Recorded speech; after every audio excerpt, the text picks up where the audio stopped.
If you're watching this video, then chances are you already know about the downfall of Theranos. But in the case you don't, then I highly suggest you guys read this book by John Carreyrou called Bad Blood, which exposes pretty much everything that was going on behind the scenes at Theranos and gives you full insight about the case.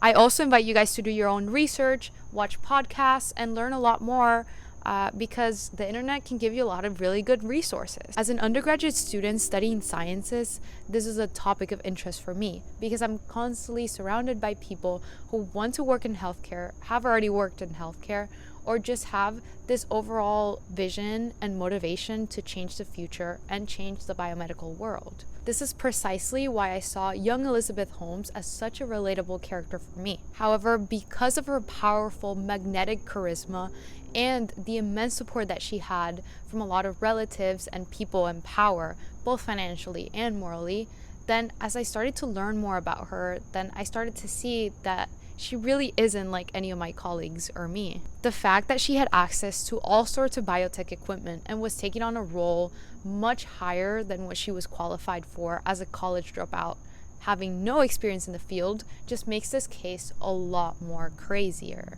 Now, as I've started to become a lot more knowledgeable about the topic, I have come across and read so many red flags that were happening at Theranos, but there are two that have caught my eye and I think serve as great lessons for young scientists, and these two are lack of integrity and toxic work culture. Lack of integrity was seen at almost every single level in the company. We got higher up the investors who did not do their due diligence on researching the product, making sure that the product worked, also checking the actual financial statements and making sure they were audited correctly and everything. I think it could be justified if this was a research company that the product was faulty, it was having some problems, it was running behind on the promises that Elizabeth was making.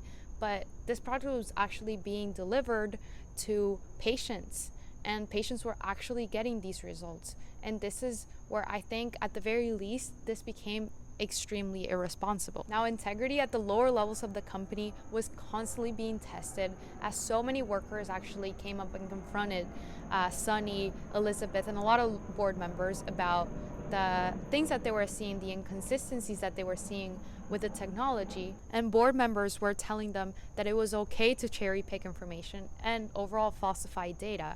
Fortunately, there were a lot of people who quit because they felt like what they were doing was against their moral compass, as it should, and because they felt like they were overall practicing bad science. And among these wonderful people were Tyler Shultz and Erika Cheung, which I'm actually going to link down below, videos to their interviews and podcasts that they have done where they have talked about their experience at Theranos and how it has impacted them, their life, and all of that.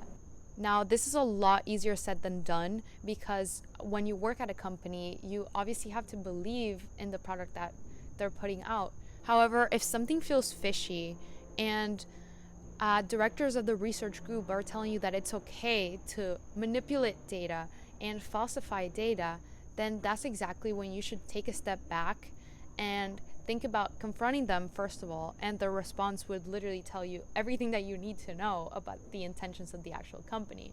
Report it accordingly and eventually just leave the company. So the other big red flag that I found while reading about Theranos was a toxic work culture. A lot of people were leaving, especially early on when we had board members like Henry Mosley, and a lot of people who used to work at Apple were also leaving as well. And one theme that you can find along a lot of people who left pretty early on was that they were very experienced in the biotech field. They had lots of years of experience working for other companies. There was also constant surveillance of workers and an easily distinguished tension in the work environment, which actually just reflected the paranoia that Elizabeth and Sunny both shared. Now, not everyone that you will work with or for will be able to take criticism well, and what can you do about it? We're all humans, and we're all trying to constantly improve ourselves. At least some of us are. But when it becomes impossible for you and your colleagues to just address a general concern, especially when it's about the safety of the technology, when you're having it tested on patients, then not only is that not the right company for you, but it becomes very clear that the company just doesn't care about the product that is being delivered. I think now more than ever, people are starting to put a greater emphasis on the importance of biomedical safety. And this is precisely why I think we should advocate towards greater pharmaceutical regulations, just so that future companies like Theranos can be caught early on in the process and be regulated accordingly, so that this case doesn't happen ever again. So you guys have reached the end of this video. I hope you guys enjoyed it, and feel free to comment down below your thoughts about Theranos, and maybe we could have some discussion in the chats. I'd love to see what you guys think. Bye!